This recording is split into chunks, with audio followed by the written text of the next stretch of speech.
Nasa maayos na kondisyon na po ang ginang na nagsilang ng kanyang sanggol sa isang presinto sa Quezon City kahapon at sa pagdalaw kanina ng pulis.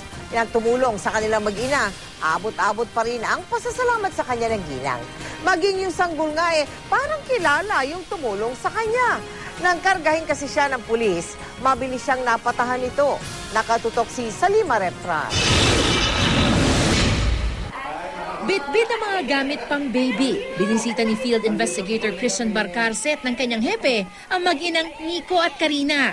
Si Karina ang inang tinulungan niya kahapon sa Traffic Sector 1 para iluwal si Baby Nico. Si Baby Nico, iyak ng iyak. Pero nang kargahinan ni Barcarcet, tumahan sa pag-iyak. Tila naaalala ang mga kamay na siyang naglabas sa kanya sa mundo. Parang gusto ko na magkaroon.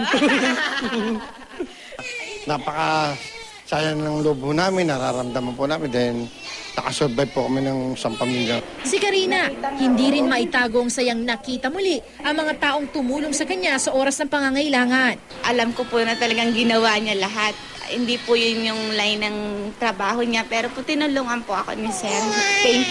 Hindi na anak.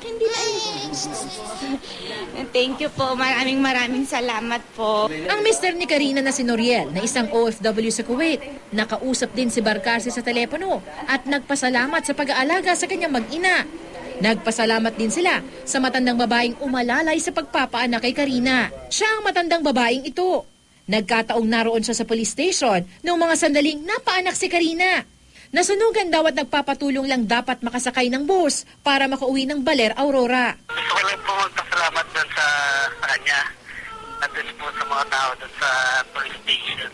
Paras ko po kasi gabi sa news. Tinanong po namin. Pati po yung doon sa may matanda yata na nag-ano. Marami po salamat sa asawa ko at sa baby namin. Duty po talaga natin bilang public servant at tumulong talaga. Nangangailangan ng tulong ng asawa mo, kaya ginawa lang namin dapat namin gawin. Marami po salamat. Tiyak na raw ang pagnininong ng Traffic Sector 1 officers sa kanilang tinatawag na Baby Uno. Payo naman ng doktor sa mga buntis at kabuanan na dapat palaging may kasama at lalong wag aalis ng bahay ng mag-isa. Ugaliin din magdala ng birthing at nursery bag tuwing aalis. Laman nito ang lampin, damit ng bata, gunting, bulak at alkohol. Si Karina may dalang birthing bag.